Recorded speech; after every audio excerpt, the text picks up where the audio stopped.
Pocos lugares del mundo consiguen deslumbrar de la manera que lo hace la Alhambra de Granada. Es el monumento más visitado de España y patrimonio de la humanidad desde 1984. Ha sido lugar de inspiración para artistas y escritores, y el emblema de esta ciudad desde hace casi 8 siglos. ¿Pero qué tiene la Alhambra para que más de 2 millones de personas la visiten cada año?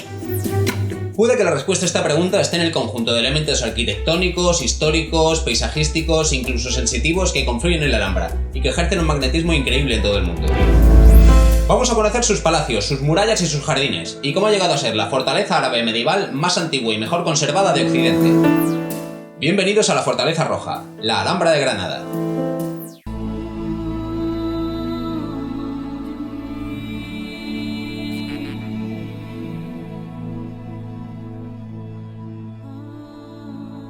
El ejército cristiano les había arrebatado prácticamente todos sus territorios y seguían avanzando.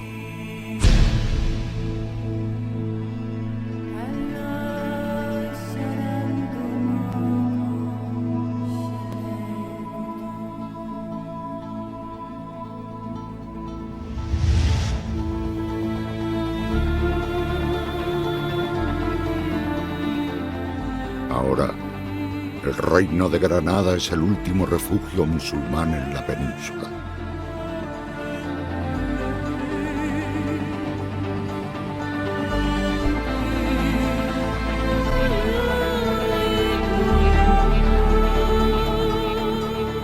En este reino, condenado a desaparecer, un sultán quiso hacer realidad su sueño.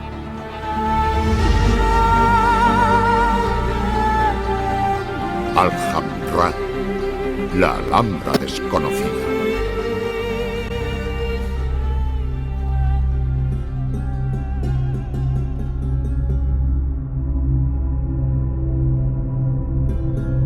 Cual Alhambra, el Castillo Rojo, la Alhambra fue el baluarte del último reino musulmán de la península ibérica, el reino nazarí de Granada.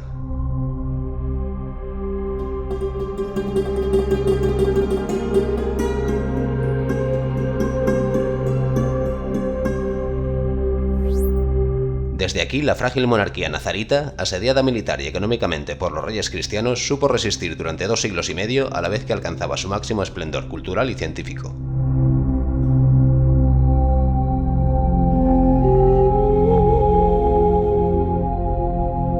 Los sultanes nazaríes construyeron la Alhambra e hicieron de Granada una de las más bellas e importantes ciudades de la época. En 1238, Muhammad al-Hamar, fundador de la dinastía nazarí, tomó la sabia decisión de trasladar los palacios a la cumbre del llamado Cerro de la Sabica, enclave más seguro y estratégico. Para ello canalizó las aguas del río conduciéndolas por la acequia real hasta la árida colina y restauró la vieja fortaleza allí ubicada desde el siglo IX.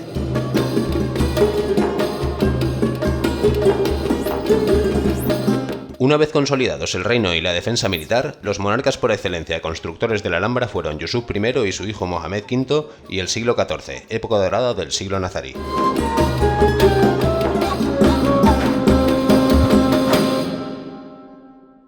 Durante la siguiente centuria se inició un periodo inestable que culminó con la conquista del reino de Granada por los reyes católicos. Tras 10 años de dura confrontación, el 2 de enero de 1492, Boabdil, el último rey de Granada, entregó las llaves de la ciudad a los reyes católicos.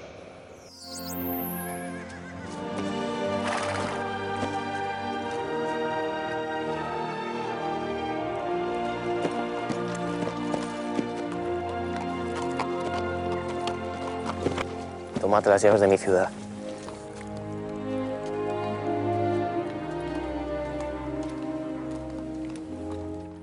mi señora. La belleza escondida en los palacios fascinó a los conquistadores cuando tomaron la ciudad y pasó a propiedad de los reyes católicos, quienes la habitaron y conservaron viva como símbolo del nuevo poder.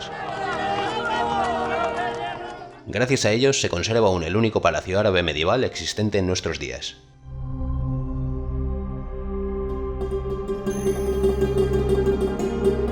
Los habitantes cristianos de esta ciudad palatina crearon una especie de pequeña corte que conservaría y habitaría el resto de las casas y palacios, adoptando incluso muchas costumbres musulmanas. La población estuvo entonces formada por una curiosa mezcolanza de cristianos y moriscos.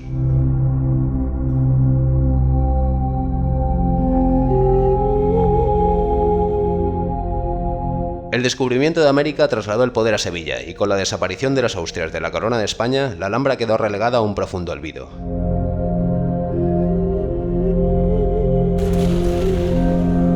Cuando las tropas napoleónicas invadieron España entre 1808 y 1812, ocuparon la Alhambra convirtiendo sus palacios en cuarteles.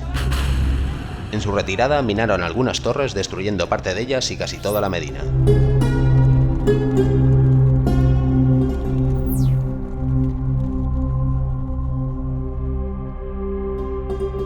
Durante el siglo XIX, la Alhambra cayó en un estado lamentable de absoluto abandono.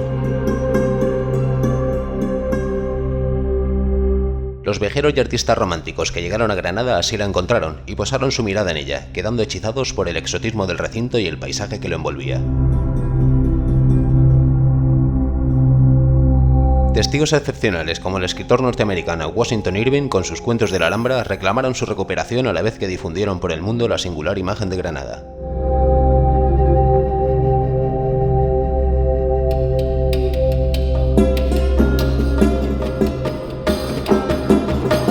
Finalmente, y tras mucho esfuerzo, la Alhambra es declarada Monumento Nacional en 1870 y en 1984 Patrimonio de toda la Humanidad.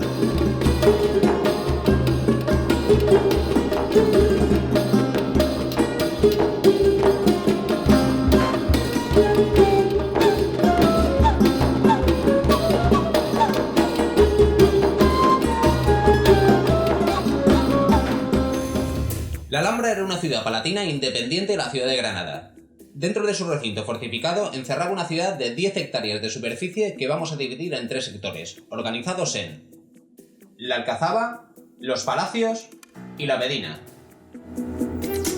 La Alcazaba era la zona militar donde residía la guarnición encargada de la seguridad de la Alhambra. La zona residencial, los Palacios, era ocupada por la familia real, en la que se desarrollaba la vida oficial de la corte. Y por último, la zona civil, la Medina o barrio del pueblo, donde vivía la mayor parte de la población. A extramuros de la ciudad se encontraba el Generalife, finca de recreo independiente que utilizaban los sultanes nazaríes como lugar de retiro y descanso. A continuación veremos las partes más importantes de la Alhambra y analizaremos las secciones que por su valor artístico más nos interesan.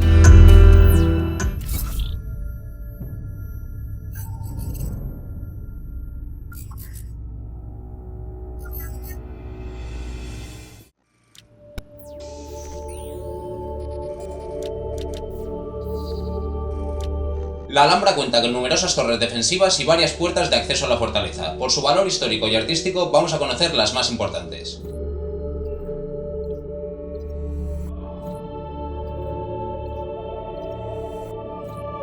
Entre los posibles accesos a la fortaleza, la subida a través del bosque de la Alhambra es la más emblemática.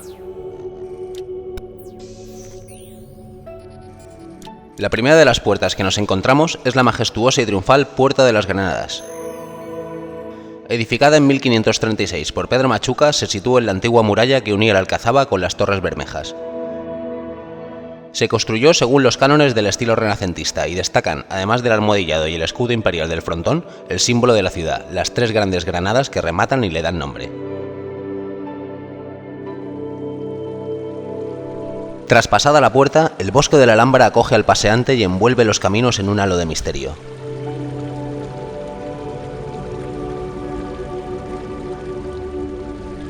Olmos, castaños de Indias, tilos y arces nos acompañan en la subida hasta la siguiente puerta. El camino se salpica por elementos que enriquecen el paisaje, como el monumento a Washington Irving, la evocadora puerta de Vip Rambla o el pilar de Carlos V con sus 3 mascarones, obra de Pedro Machuca y Nicolau da Corte en 1545.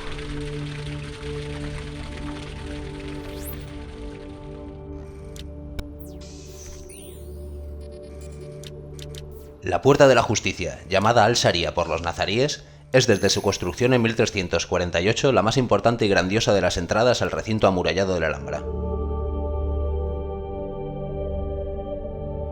Forman la entrada dos amplios arcos de herradura en cuyas claves aparecen respectivamente una mano y una llave, símbolos islámicos que representan los 5 preceptos del Corán y la llave del paraíso.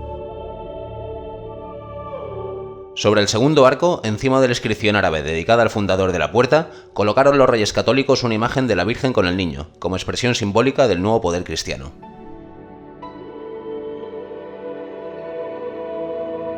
El carácter defensivo de esta torre-puerta queda visible en el gran hueco que hay entre sus arcos, que servía para lanzar proyectiles sobre los asaltantes. También la entrada en recodo con asientos para los guardianes nos advierte de su naturaleza militar. La fachada posterior es modesta, con un arco de herradura y unos interesantes restos de cerámica esmaltada. Una de las muchas leyendas sobre la Alhambra afirma que cuando la mano y la llave se unan, si es que la Alhambra cayera alguna vez, la tierra se abrirá y llegará el fin del mundo. Una vez dentro del recinto, una nueva puerta nos aguarda. La Puerta del Vino es quizá la más antigua de la Alhambra, de la época de Muhammad II. Se cree que el nombre procede de cuando se depositaba aquí el vino para el consumo de los habitantes de la Alhambra en el siglo XVI. Sin embargo, pudo confundirse fonéticamente con su nombre original, que significa Puerta Roja. Tiene una entrada directa, sin recodo defensivo, y da acceso a la calle Real Alta, el corazón de la Medina. En la doble fachada de la puerta destacan los arcos de herradura apuntados y las dobles ventanas del piso superior.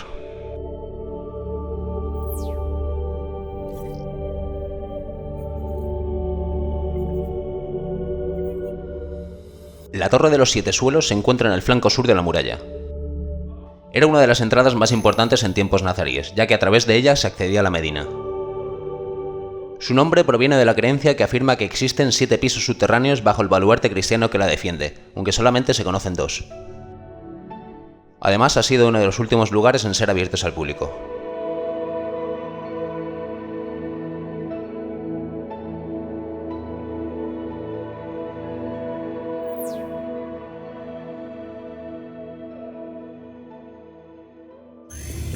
Volvemos al centro de la Medina para acceder a la Alcazaba de la Alhambra, la zona militar donde vivía la guardia y desde donde se defendía la ciudadela de ataques exteriores.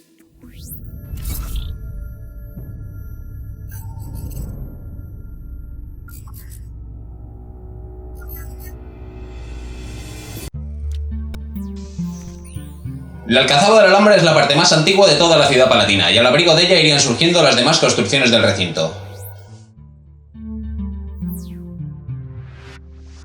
Cuando Alhamar accede al trono de Granada en 1238, decide cambiar la antigua ubicación de la Alcazaba Vieja del Albaicín por una nueva construcción fuera de la ciudad de Granada.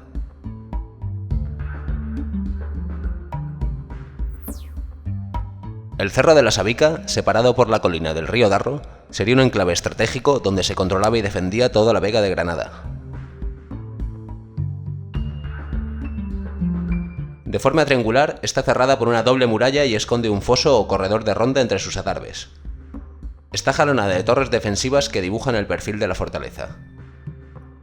Las torres más importantes por su función y su tamaño son la Torre del Homenaje, la Torre de las Armas y la Torre de la Vela. El barrio castrense o Plaza de Armas es el lugar donde residía la guardia de élite del sultán y parte de los soldados encargados de la defensa de la Alhambra. Se encuentra en el centro de la Alcazaba, rodeado de adarves y torres. A ambos lados de lo que sería una calle central se conservan los restos de lo que fue un núcleo independiente dotado de viviendas, talleres, baños, hornos y mazmorras.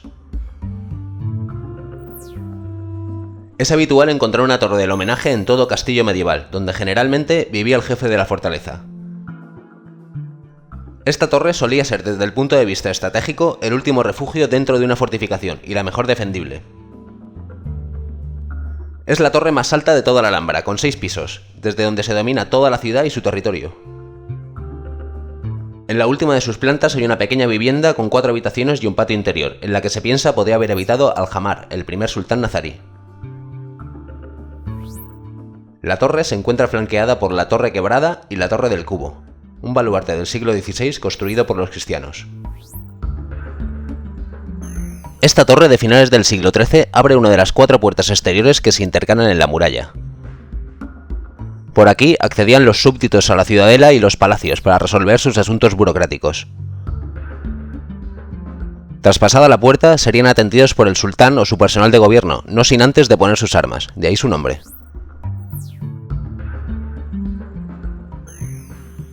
La Torre de la Vela, llamada Torre Mayor en época nazarí, es la atalaya o torre de vigilancia más occidental de la Alcazaba. Desde este enclave se vigilaba y controlaba, mediante un sistema de torres y fortalezas, el extenso territorio del Reino de Granada. Tiene 4 plantas distribuidas en vivienda, almacén y sótano con mazmorra.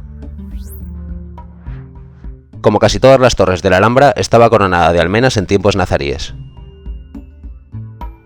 En esta torre, según cuenta la tradición, fueron puestos los estandartes de los reyes católicos cuando entraron en la Alhambra, para que pudieran ser vistos por todos los habitantes de la ciudad, y se colocó la gran campana que la corona. La terraza de esta torre es el mejor lugar para apreciar el Rebellín, el más grande de todos los baluartes de la Alhambra mandado a construir por los reyes católicos. Por último, el Jardín de los Adarves es la zona que más transformaciones ha sufrido a lo largo de los años. Tras la conquista y muchas reformas, esta zona fue ajardinada, convirtiéndose así en uno de los miradores más bellos de la Alhambra. Antes de abandonar la zona militar, vamos a hacer una breve parada en uno de los lugares más desconocidos de la Alhambra: sus mazmorras.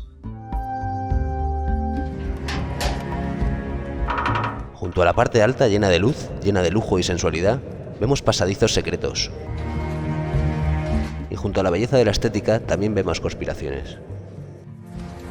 Todo un entramado de corredores, de pasadizos, de pasos, de galerías subterráneas, por debajo del nivel de ocupación donde vive el sultán, donde reina en majestad, recorren los palacios de Alhambra.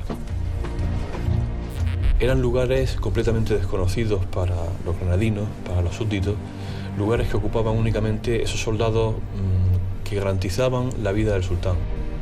Volvemos a la superficie y dejamos atrás la Alcazaba para conocer la que es sin duda la parte más espectacular y bella de la Alhambra: los palacios reales. Esta zona está formada por 3 palacios edificados en periodos diferentes: el Mexuar, el Palacio de Comares y el Palacio de los Leones. A ellos se añadiría, tras la conquista cristiana, dependencias que serían habitadas por el emperador Carlos V.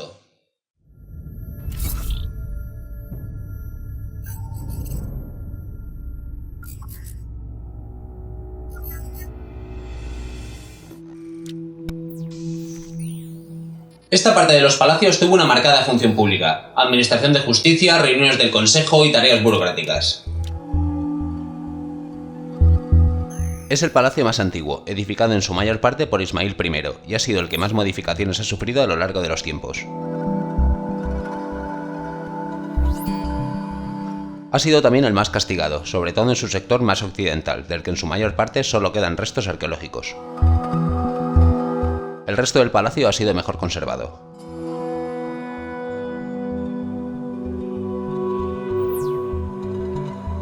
El patio de la mezquita es el primero de los patios, y de él solo se conservan restos arqueológicos. El patio contiguo, llamado Patio de Machuca, está mejor conservado, y presenta una galería de arcos sobre el paño de la muralla y una torre anexa. Debe su nombre al hecho de que en ella y en las dependencias de este jardín vivió el arquitecto Pedro Machuca. En el lado opuesto, una pequeña fuente y unas hileras de cipreses y naranjos adornan este bello jardín.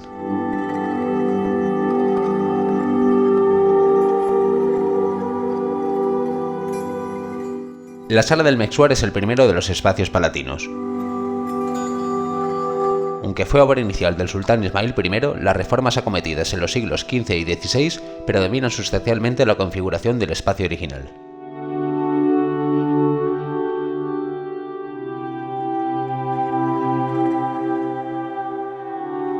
Sus funciones fueron muy diversas, como ocurre con muchas estancias de la Alhambra, lugar donde se reunía la Shura o Consejo de Ministros, Departamento de Justicia o en determinadas épocas Sala del Trono del Sultán.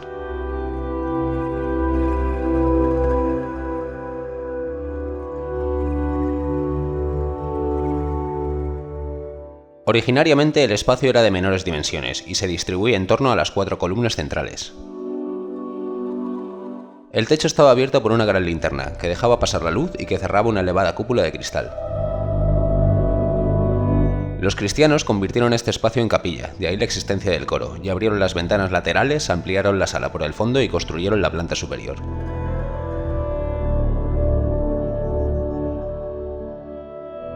Como es lógico, esta diversidad de usos y dueños a lo largo del tiempo ha dejado también su impronta en la decoración, donde conviven los elementos musulmanes con otros cristianos. Un ejemplo de ello son las columnas de Hércules, con el tema Plus Ultra que flanqueaban el antiguo altar de la capilla cristiana.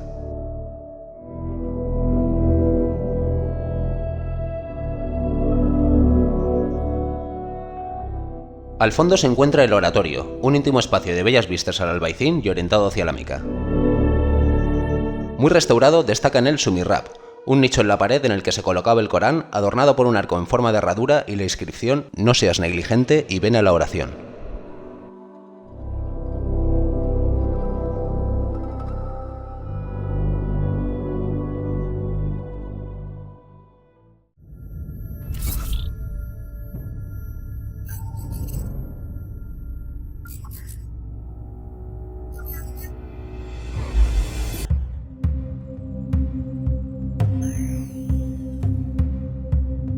Este patio está situado a la salida del Mexuar y tiene una clara función separadora y de acceso al Palacio de Comares.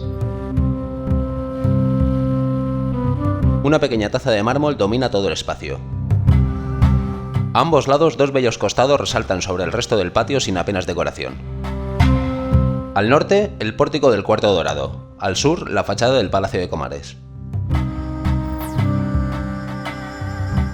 El Cuarto Dorado servía como sala de espera en las audiencias con el sultán. Está precedido por un pórtico de 3 arcos peraltados de medio punto y columnas de mármol que embellecen el patio. Debe su nombre al techo decorado con pan de oro en época de los Reyes Católicos. Los cristianos hicieron otras reformas en la estancia como el gran ventanal, partido por una ventana gótica a modo de mirador. Y como en muchos otros lugares de la Alhambra, vuelven a combinarse aquí los elementos decorativos musulmanes con los emblemas y símbolos cristianos. La fachada del Palacio de Comares es uno de los elementos arquitectónicos y decorativos más importantes de la Alhambra. Fue mandada a construir por Muhammad V para conmemorar la toma de Algeciras en 1369 y delimitaba el paso a un ámbito ya más privado de las estancias palaciegas.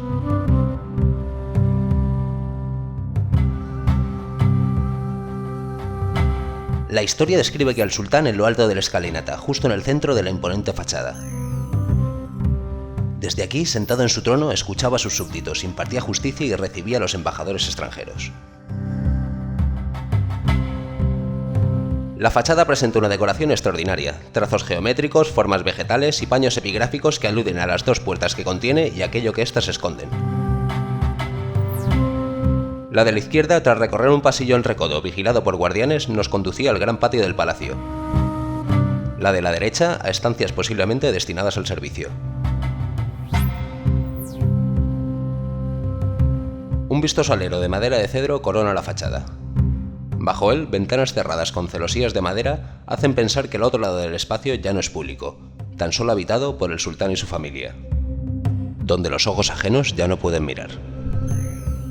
Esta fachada, además de ser uno de los elementos más bellos de la Alhambra, esconde una verdadera lección a la hora de emplear la proporción áurea, el número con el que se ha creado la belleza en el arte y la naturaleza desde el principio de los tiempos.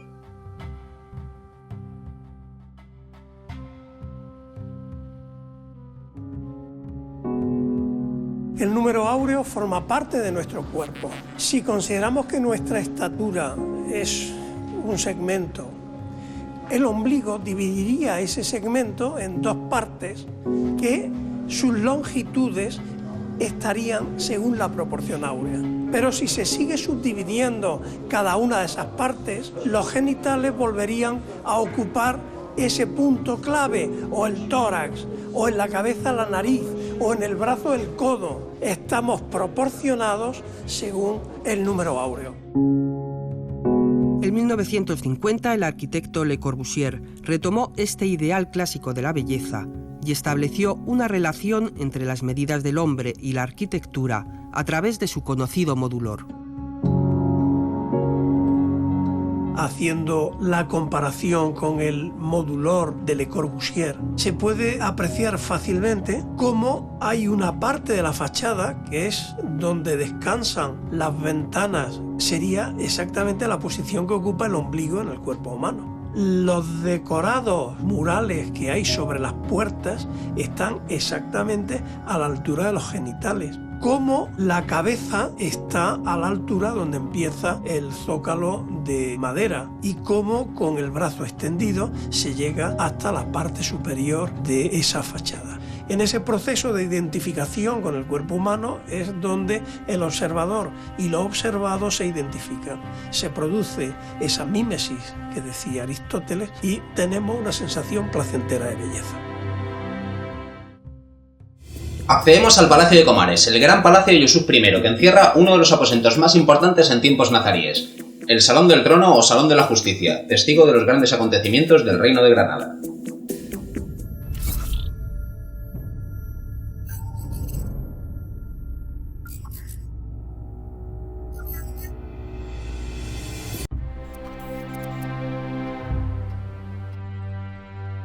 El Palacio de Comares fue construido por el sultán Yusuf I, uno de los más ilustres reyes nazaríes y apasionado defensor de las ciencias y las artes.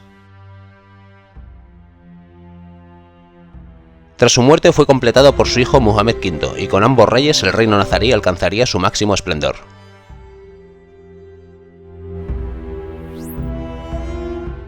Pertenece a la zona residencial y privada de los palacios, aunque no todos sus espacios tendrían un uso exclusivamente privado.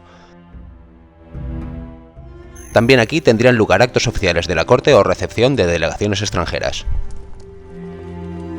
Señores, procedamos.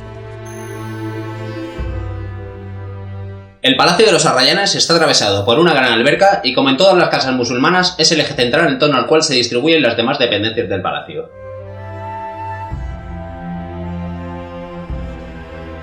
Es de planta rectangular y debe su nombre a los macizos de arrayán que crecen a cada costado. En sus lados menores tiene dos galerías porticadas que dan acceso a la Sala de la Barca y el Salón del Trono al norte y el Pabellón Sur en el lado opuesto.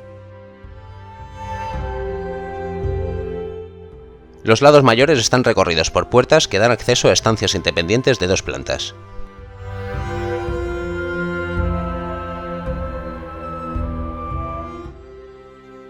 Los pórticos se sujetan en 7 arcos labrados entre paños de sepca, mientras que unas finas columnas sujetan la estructura dintelada.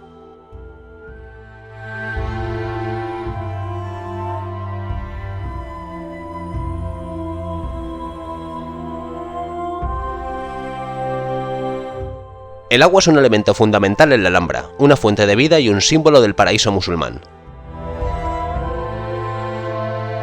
En este patio parece fundirse con las formas y la vegetación, reflejando la arquitectura del monumento y la luz del cielo granadino.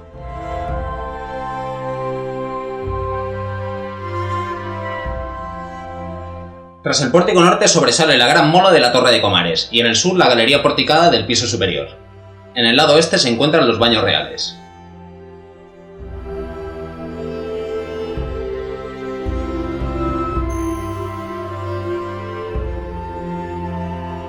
Esta sala es la antecámara al Salón del Trono o Salón de los Embajadores. Su nombre es una degeneración de la palabra árabe baraka, que significa bendición y que aparece escrita repetidas veces por las paredes de la estancia.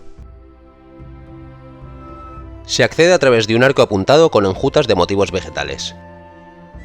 En las jambas hay 2 nichos ricamente labrados con azulejos en su interior. En ellas se depositaban vasijas con agua o perfume como símbolo de hospitalidad. Un zócalo de azulejos de diversas clases recorre toda la estancia. En los extremos, tras los arcos laterales, hay 2 alcobas. El techo actual es una reproducción similar al original, ya que este ardió completamente en un incendio en el año 1890.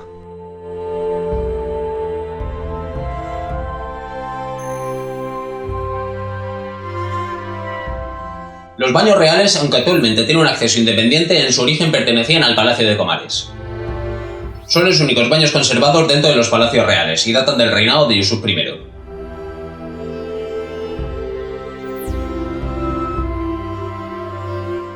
Los árabes organizan sus baños a partir de la estructura de las termas romanas, pero realizando sobre las mismas pequeñas modificaciones. Están divididas en Apoditerium o sala de reposo, Frigidarium o sala fría, Tepidarium o sala de vapor, Caldarium o sala de inmersión y las dependencias del horno. La primera sala, el Apoditerium, es una sala seca, de cambio de ropa y reposo después del baño. Ha sido el espacio más modificado y en su galería superior, según la tradición, músicos ciegos recitarían versos o tocarían instrumentos.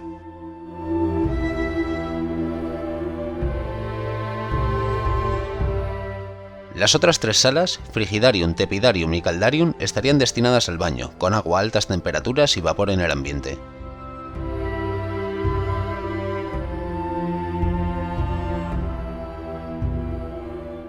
La sala de vapor es la pieza central y más importante de los baños. Sobresalen en ella las lucernas en forma de estrellas de su techo abovedado.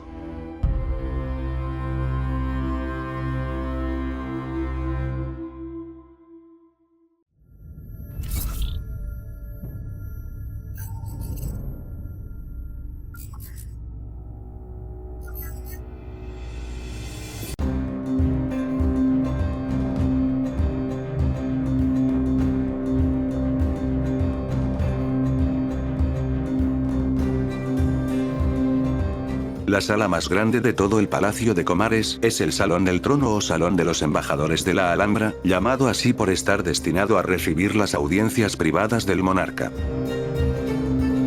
Está construido en forma de cubo perfecto y se asienta en el interior de la gran torre de Comares. Las cuatro fachadas de la sala presentan una decoración exquisita. En primer lugar nos topamos con un zócalo alicatado con piezas vidriadas de lacería geométrica que recubren hasta las columnas. Le siguen varios paños con dos tipos de caligrafías: caligrafía inferior y de caligrafía superior. Los arcos de herradura que preceden los camarines visten los tres elementos propios del arte andalusí: rosca, albanegas y alfices. Entre los alfices, queda un espacio embellecido con bellas yeserías de atauriques y motivos geométricos, que en ocasiones se mezclan entre sí. Sobre los arcos se asientan tres grandes paños delimitados por delicadas cintas caligráficas que narran poemas y citan relatos cósmicos. El primer paño mezcla motivos vegetales y geométricos, el segundo motivos estrellados y el tercero de 5 ventanas con arco de medio punto remata las esquinas con motivos romboidales. Formas geométricas y vegetales se alternan con bandas epigráficas que recorren la sala alabando a Yusuf I, su constructor, y a Dios, pues solo a él corresponde el poder, la gloria y la eternidad. El escudo nazarí y el lema Sol o Alá es vencedor aparece repetidamente en las paredes de la sala. 3 de sus 4 paredes están recorridas por 9 pequeños camarines distribuidos de 3 en 3 con ventanas abiertas al exterior. En ellas, esperaban ser atendidas los súbditos y cortesanos. Las ventanas originariamente estarían cerradas por extraordinarias vidrieras llamadas cambrilla, de donde el palacio toma su nombre. Las celosías de madera que en la actualidad cubren estas ventanas son una reposición reciente que nos ayuda a recrear el ambiente mágico de claroscuro que envolvería todo el salón en aquella época. Cualquier persona que entrara en época medieval a este salón quedaría impresionado por la cantidad de mensajes subliminales que le lanza al espectador. Jugaría con ese contraste del paso de un espacio del patio a cielo abierto bañado por ese sol cegador en ocasiones a un interior absolutamente tamizado por las celosías que cierran la sala como preparando a la persona en un juego de contraste permanente. Luz, sombra, ámbito abierto, ámbito cerrado, y al fondo, presidiendo la sala en el eje con el acceso el trono del sultán. El Salón del Trono está cubierto por la majestuosa cúpula de los 7 cielos, una de las joyas de la Alhambra. Se trata de una bóveda esquifada hecha con miles de piezas coloreadas de madera de cedro que simbolizan el cosmos y la idea del paraíso islámico. Su estructura está escalonada en 4 niveles ascendentes que mueren en un gran cubo de mocárabes en el centro.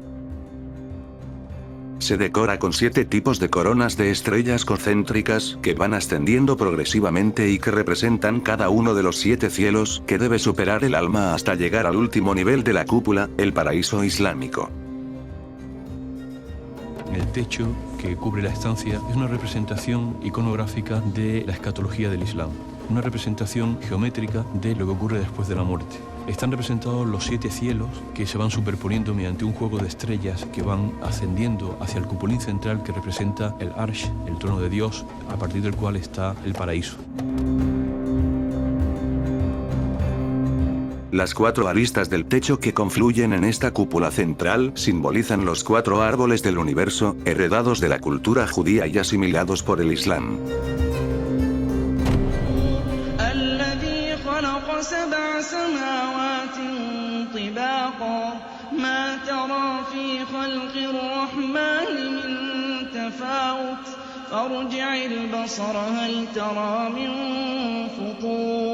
ثم ارجع البصر كرتين ينقلب إليك البصر خاسئا وهو حسير. Sobre la cornisa de mocárabes, aparece distribuida casi completa la sura 67 del Corán, la sura de la estancia, describiendo los 7 cielos del Corán donde realmente descansa la cúpula. Con esa lectura el sultán se vería legitimado y toda la dinastía por la presencia cupular de este espacio áulico y a la vez cósmico.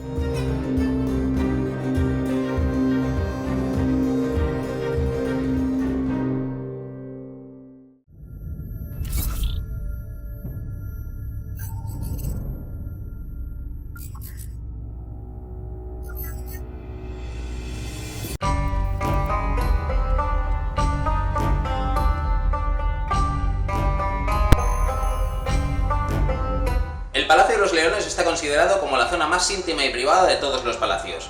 Fue la residencia del sultán Muhammad V, cuyo reinado corresponde a la época de mayor esplendor del reino nazarí de Granada.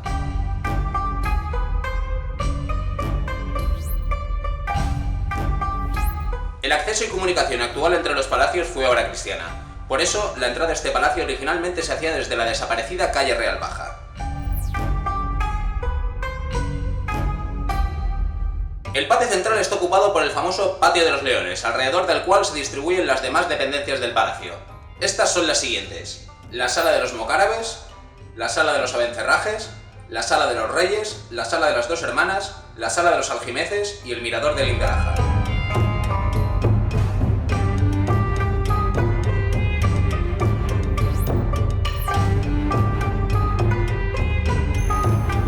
En esta parte se encontraba la antigua entrada al palacio desde el exterior, por lo que se piensa que esta sala tendría una clara función de recibidor. Debe su nombre a la bóveda de mocárabes que cubría toda la estancia y que tuvo que ser demolida tras la explosión de un polvorín cercano en 1590. Los 3 grandes arcos de mocárabes que se abren al patio son el elemento decorativo más importante y mejor conservado de toda la sala.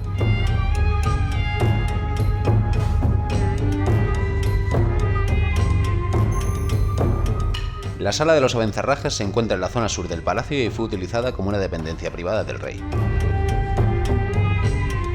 Su nombre es una castellanización de los Simsarray, un poderoso linaje de origen norteafricano que intentó hacerse con el trono de Granada en diversas ocasiones.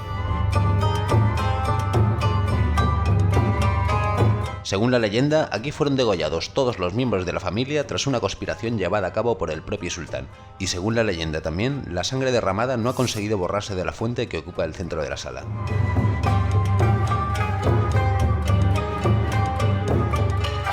Esta fuente se colocó para que pudiera verse reflejada la hermosa cúpula de mocárabes del techo.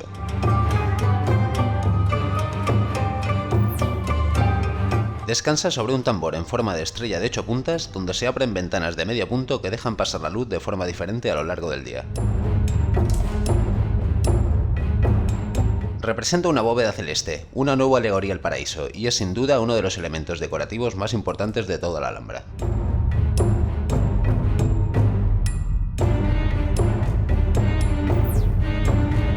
La sala de los reyes está situada en el lado este del patio. Es una gran sala alargada reservada a fiestas, recepciones y lugar de reuniones. El espacio rectangular está dividido en 3 grandes alcobas y 2 más pequeñas por los extremos. Los 3 grandes cuartos centrales están separados por tramos de dobles arcos de mocárabes y cerrados por linternas y cubiertas independientes. Cada uno de ellos tiene una cúpula de mocárabes.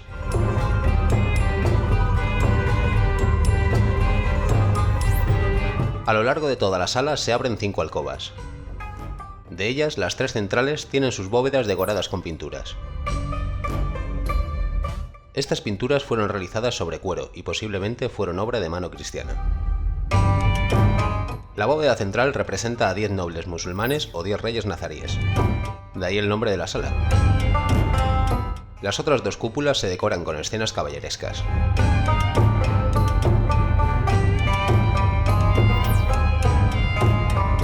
Al igual que la sala de los Abencerrajes, la sala de las 2 hermanas fue también la estancia principal y más importante de todo este palacio.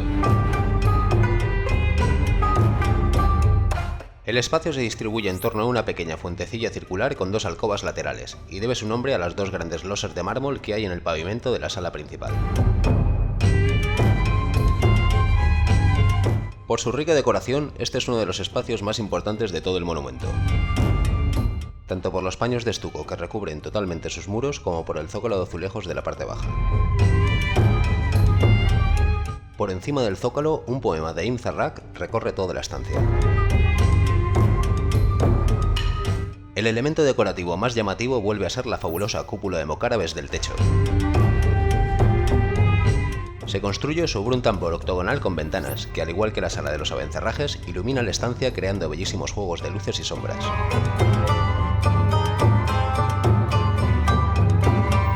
A continuación está la sala de los Algimeces, una pequeña estancia alargada cubierta con bóveda de mocárabes, que hace de transición con el mirador de Lindaraja.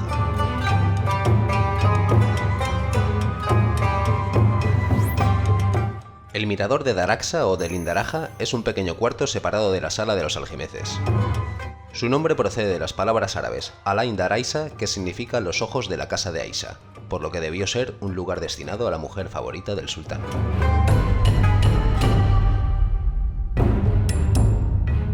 Aquí se encuentran posiblemente los más bellos zócalos del palacio.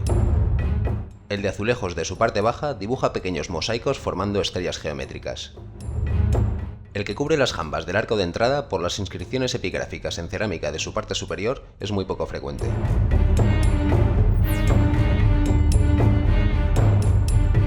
Recientemente restaurado, el techo está formado por una bóveda de madera con cristales de colores incrustados, que es la única de estas características que se conserva. Ahora se está haciendo una limpieza de lo que es el ataurique, la epigrafía.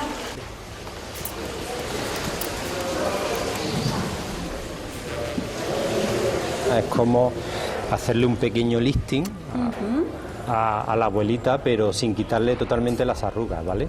La Alhambra queremos visitarla porque es un monumento nazarí del siglo XIV-XV, pero no es un parque temático, entonces queremos ver el paso de la historia, la huella que ha dejado pues, en todos sus materiales, en todos sus espacios.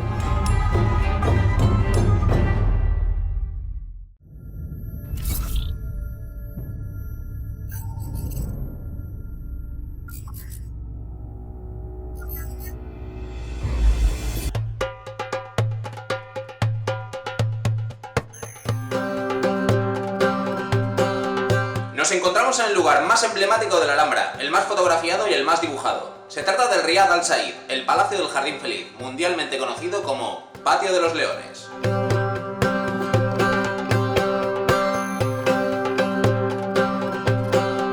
Pertenece al palacio independiente que mandó construir quizás el más importante de los sultanes nazaríes, Muhammad V, un rey que no solo promovió las artes plásticas y la arquitectura, sino que incluso se implicó en su propia construcción.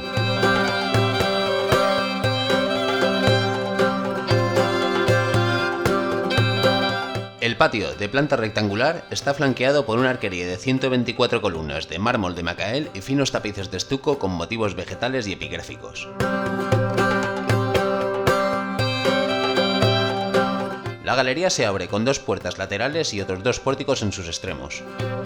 Las puertas conducen hasta la sala de las 2 hermanas y la sala de los Abencerrajes, mientras que el pórtico norte nos da acceso a la sala de los reyes.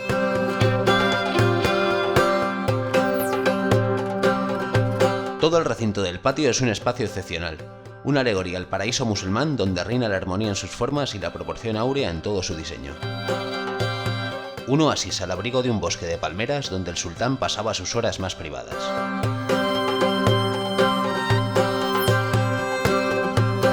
Y en el centro de este jardín, como un manantial, brota la famosa fuente con 12 leones que da nombre al patio y a todo el palacio. Sobre la simbología y el origen de la fuente se ha escrito mucho. Quizá la interpretación más extendida es que simboliza la copa del mar de bronce del Templo de Salomón, y los leones, en este caso, las 12 tribus de Israel. Por tratarse de un número del que es fácil encontrar distintas simbologías, sus interpretaciones son abiertas, y muchos ven en ellos los 12 meses del año o los 12 signos del zodiaco. En cualquier caso, el león se ha asociado a la función de enaltecer la imagen del monarca. Las teorías acerca de su origen también son muy diversas.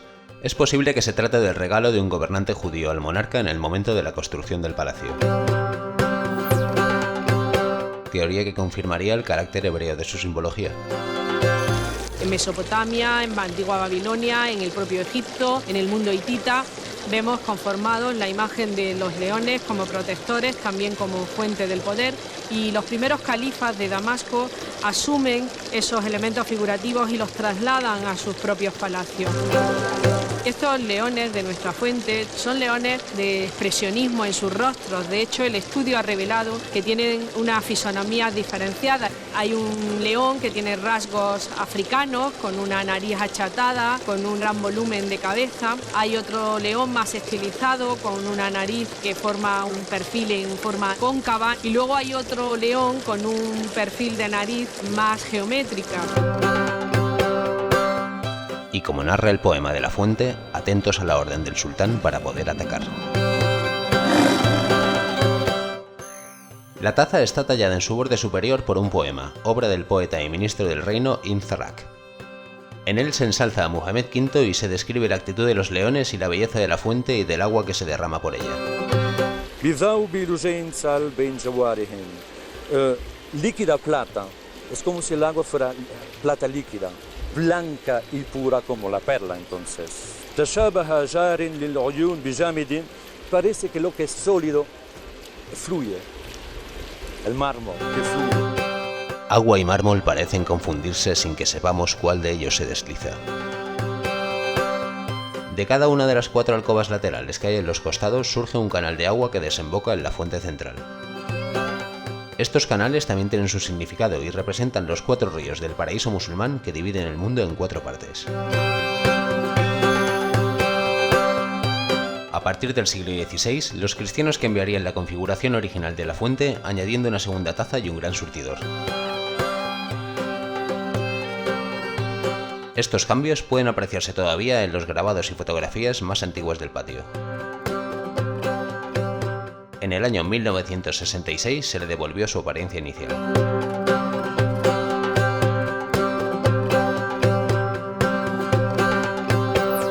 El pavimento del patio también ha ido cambiando a lo largo del tiempo. No obstante, la última actuación llevada a cabo por el Patronato de la Alhambra ha devuelto a este espacio su aspecto original, que se piensa estaba cubierto por losas de mármol. En 1994, los expertos descubrieron que los leones estaban enfermos. Los leones de la Alhambra regresan a su patio original del que fueron retirados hace 4 años. ¡Vámonos! En el 2002 se tomaba la decisión. Necesitaban rehabilitar. La imagen actual que presentan hoy los 12 leones es el resultado de unas arduas tareas de restauración que finalizaron en 2004 y que durante casi 10 años repararon la erosión producida por la cal del agua y el tiempo, sobre todo en el rostro y las extremidades. Me parece mentira estar viendo esto. Lo habíamos visto en fotos, pero aún así ni punto de comparación.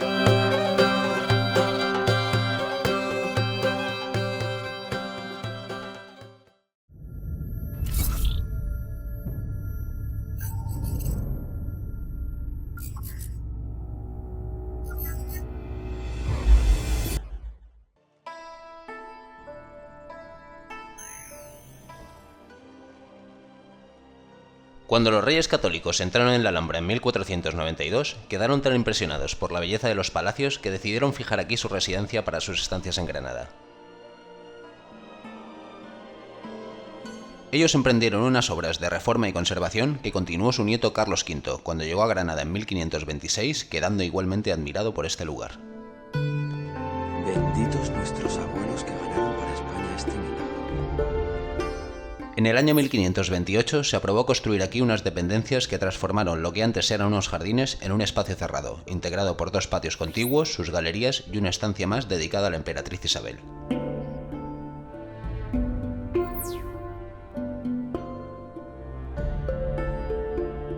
Estas nuevas dependencias cumplirían su función al tiempo que Carlos V llevaba a cabo su proyecto más ambicioso, la construcción del gran palacio renacentista que llevaría su nombre.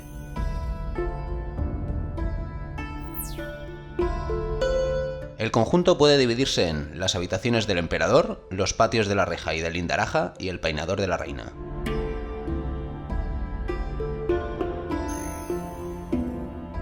Las dependencias privadas del emperador son 6 habitaciones que se mandaron construir entre 1528 y 1537, en el plan de obras que siguió la primera visita del emperador Carlos V. Habitaciones austeras, más acordes con los espacios occidentales y que una vez finalizados, curiosamente nunca fueron habitados por el emperador ni su esposa.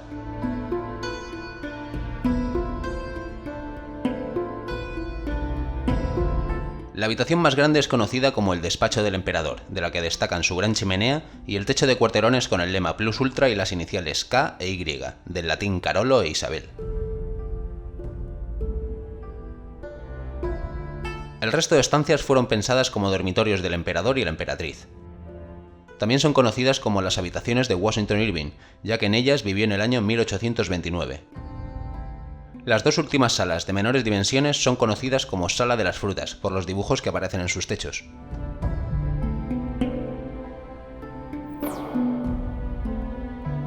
Al patio de la Reja se accede a través de un pasillo aéreo construido en época cristiana, desde donde se divisa una bella panorámica del Albaicín, el Sagromonte y el Valle del Darro. Es un pequeño patio retirado y elegante de estilo italiano, con una pequeña fuente en el centro.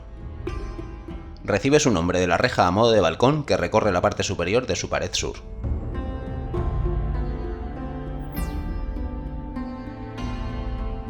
El segundo patio está situado justo debajo del mirador del Lindaraja, del que toma su nombre.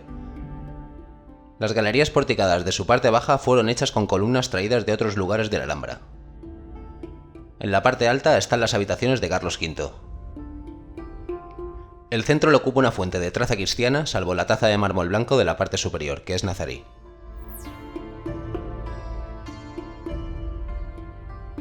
Este espacio apartado y tranquilo es el resultado de las reformas llevadas a cabo en la parte superior de la antigua torre de Yusuf I. El objetivo de estas obras fue habilitar este espacio para ser disfrutado por la emperatriz Isabel. La parte superior de esta torre, la de reforma cristiana, tiene una antecámara y una galería que da acceso a una pequeña estancia, el tocador. El suelo de este tocador ha sido suprimido, devolviendo a este espacio su función de linterna. Las paredes están decoradas con pinturas al fresco de los pintores italianos Julio Aquiles y Alejandro Mainer. Representan escenas de la expedición de Carlos V contra Túnez en la antecámara y escenas mitológicas y angelotes en el tocador.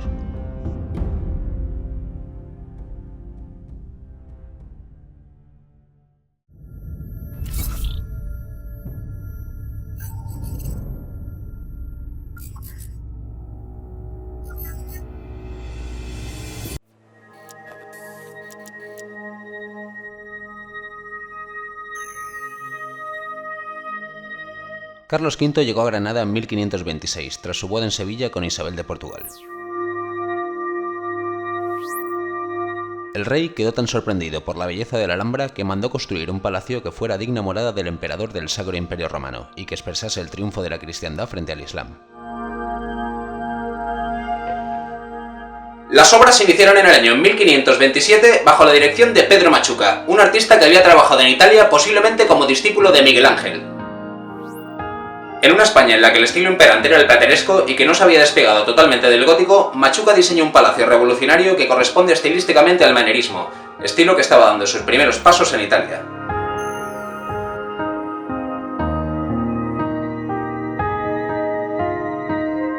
Quizá lo más sorprendente y novedoso para la época fue la forma elegida para su planta, que inserta un patio circular en un edificio de forma cuadrada, dos formas geométricas simples y perfectas.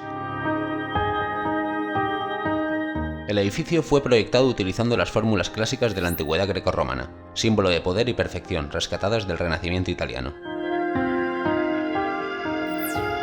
Impacta la soberbia grandiosidad del palacio frente a las humildes escalas de los edificios nazaríes. Las fachadas más importantes son la sur y la oeste.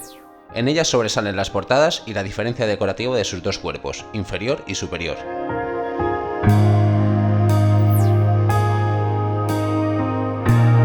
El primero de ellos es almohadillado, muy acorde al estilo renacentista italiano, de estilo dórico o toscano.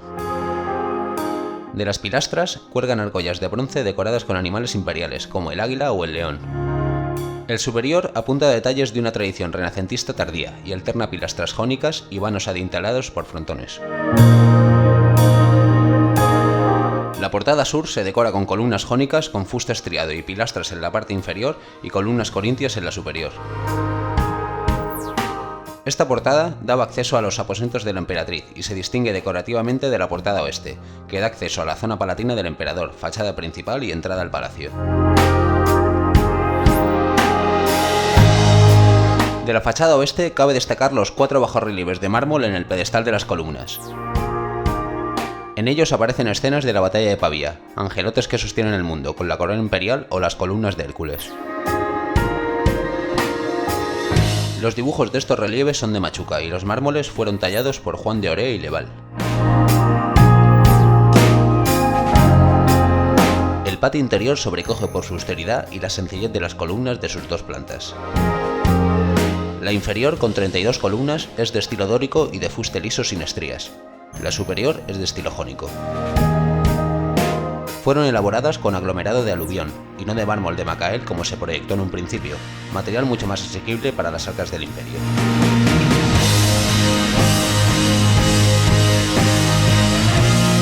El entablamento sigue el canon clásico de tríglifos y metopas decoradas con bucráneos y guirnaldas. Los pasillos interiores aparecen decorados con una bella techumbre de casetones de madera.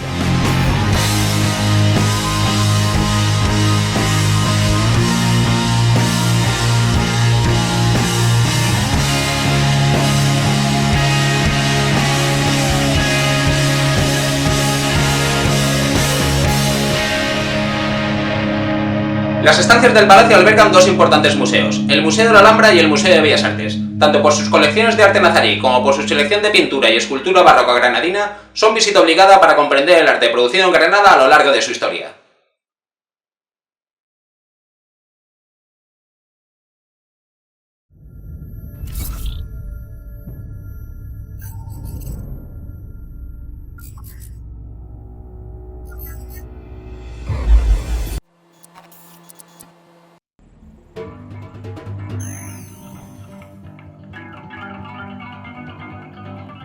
En tiempos nazaríes este espacio estuvo ocupado por bellos palacios habitados por las familias más ilustres de la Alhambra.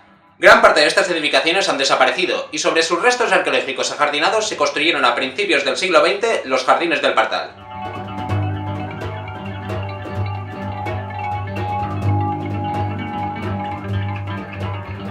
En la parte alta están los vestigios del Palacio de Yusuf III, que tras la conquista cristiana fue la residencia de los alcaides de la fortaleza. Desde aquí comienza un recorrido que nos lleva hacia el Generalife y donde se encuentran las torres más bellas y legendarias de la Alhambra, auténticas residencias palaciegas pensadas más para la vivienda y el disfrute del paisaje que para la defensa.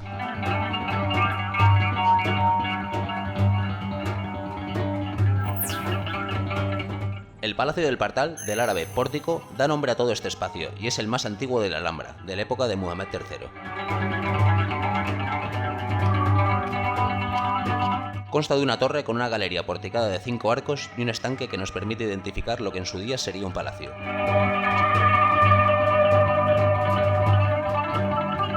Desde el siglo XVI también se le conoce como Torre de las Damas. Hay 3 espacios bien diferenciados: la galería porticada con su labrado techo de madera, la sala, de la que hay que destacar los zócalos helicatados de la parte baja de sus muros, y el mirador superior, con yeserías de enorme valor por su belleza y antigüedad.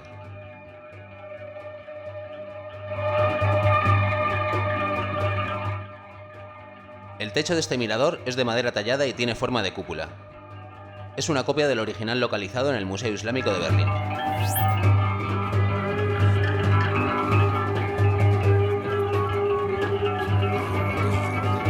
Es un sitio que está completamente abierto a los 4 puntos cardinales. Por lo tanto, un lugar reservado para el sultán y probablemente un lugar exclusivamente para su vida privada. Era aficionado a la astronomía y dicen que se hizo este pabellón precisamente para por las noches observar las estrellas. Tuvo una enfermedad que se quedó ciego. Una ironía que él diseñe o que concebiera un palacio precisamente para tener una parte de observatorio de las estrellas y tal, y precisamente pues él padeciera esa enfermedad. E incluso, fíjate, el lugar de la observación es precisamente este, cuya bóveda que tenéis ahí arriba es la bóveda de mocárabes más antigua de Alhambra.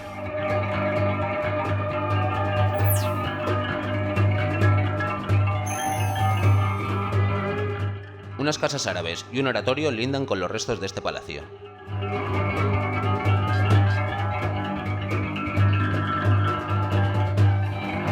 La parte más interesante de estas casas podrían ser las bellas pinturas que cubren uno de sus muros y representan un viaje a la Meca. Torre de los Picos. La Torre de los Picos es la más peculiar de todas las torres de la Alhambra.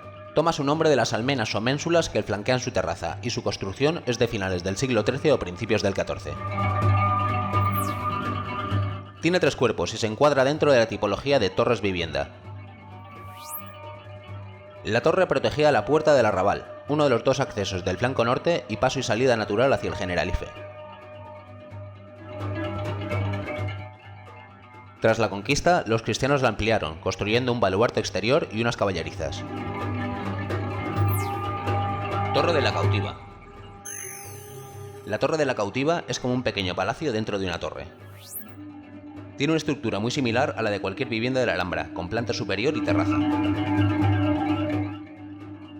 Fue construido en el siglo XIII, aunque su decoración interior y su configuración como vivienda corresponden al siglo XIV. Lo más destacable de su interior es la decoración en estuco de los muros y sus zócalos alicatados de azulejos, de los pocos que llevan inscripciones de cerámica en su friso superior. Debe su nombre al hecho de que, según la leyenda, aquí vivió cautiva Isabel de Solís, una doncella cristiana que con el tiempo se convertiría al Islam y sería la favorita del rey Muley Ezem.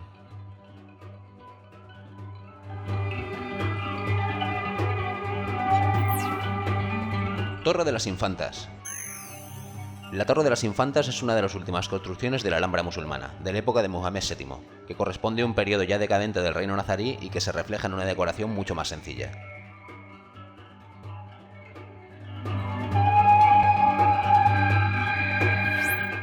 El espacio central lo ocupa un patio con una fuentecilla en torno al cual se distribuyen 3 alcobas adyacentes.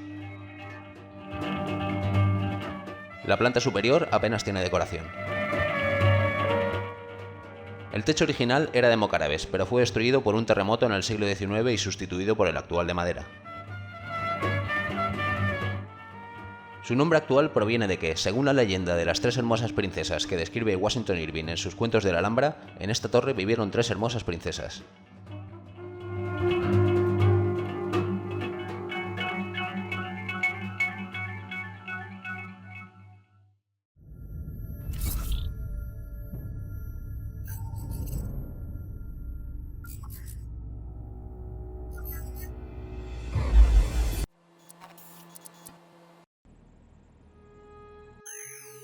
El Generalife era una finca de recreo independiente de la ciudad de la Alhambra, utilizada por los reyes nazaríes como lugar de retiro y descanso. Ocupaba un área muy superior a la que tiene en la actualidad, extendiéndose hasta el límite de las montañas vecinas. Fue ideado para cumplir varias funciones: recreo, ganadería, agricultura y coto de caza. La interpretación más aceptada sobre su nombre es que proviene de las palabras árabes Janat al-Arif, que significa jardín del arquitecto. A principios del siglo XX se llevaría a cabo una gran reforma y transformación en su configuración original, construyéndose en lo que antes eran unas huertas, unos jardines románticos con fuentes, surtidores, arbustos recortados, cipreses y una ornamentación más al estilo de los típicos cármenes granadinos. El Generalife, además de ser una almunia con grandes huertas y grandes espacios para cultivar, es un palacio en el seno del cual se halla el más genuino jardín de toda la Alhambra.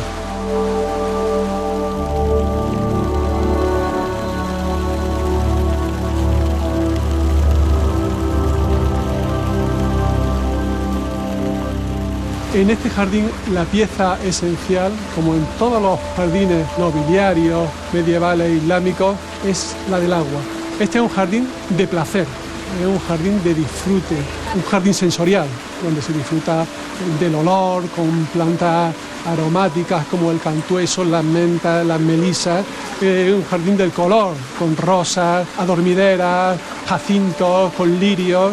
Un jardín del tacto, donde los distintos tipos de hojas nos permiten apreciar matices muy distintos de unas plantas a otras.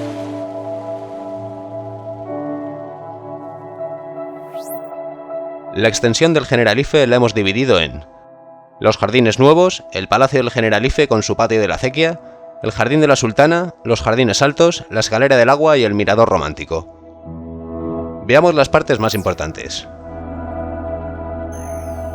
Este palacio es el eje central de todo el recinto. Transformado con el paso de los años, en época musulmana fue una auténtica residencia real con todas las comodidades y elementos necesarios para la estancia de los reyes granadinos. El núcleo central de este palacio es el patio de la acequia, la parte más hermosa de todo el recinto y uno de los jardines más célebres del mundo. Con dos pabellones a sus lados norte y sur, está atravesado por la acequia real y abierto al paisaje por la galería de arcos del ala oeste. Esta galería es una reforma cristiana, pues en época medieval este costado del patio se encontraba cerrado por un muro. La única apertura al exterior era el mirador central, que conserva la rica decoración y las ventanas bajas propias de la arquitectura y forma de vida nazarí. El ala oeste es nueva, pues un incendio en 1958 la destruyó casi por completa.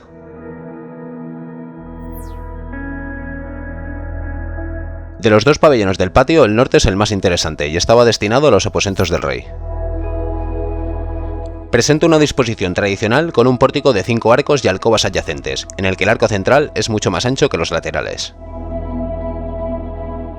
Traspasado el gran arco central, una portada de triple arco precede a la sala regia y al mirador de Ismael I.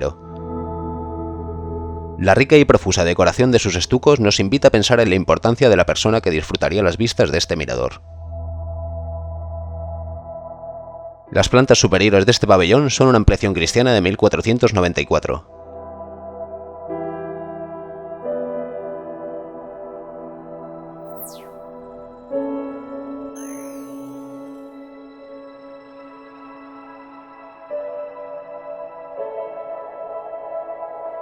Nuestro recorrido aún guarda leyendas como la que esconde el viejo ciprés que crece en este patio.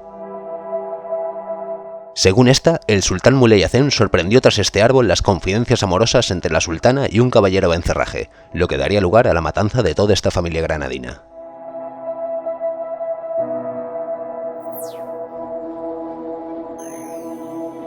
Los jardines altos son de estilo romántico y se encuentran en un plano superior al patio de la sultana, por lo que las vistas desde aquí son bellísimas. En ellos encontramos magnolias, cipreses, un enorme cedro y plantas aromáticas como arrayanes, jazmines y rosales. Lo más sobresaliente de estos jardines quizás sea la bellísima escalera del agua, uno de los pocos elementos nazaríes que se conservan en esta zona. En ella el agua bajaba como un torrente por el pasamanos, que son huecos y estaban antiguamente decorados por azulejos. La escalera nos conduce hacia el mirador romántico, construido en el siglo XIX. El paseo de las adelfas y el paseo de los cipreses completan el recorrido hasta la salida.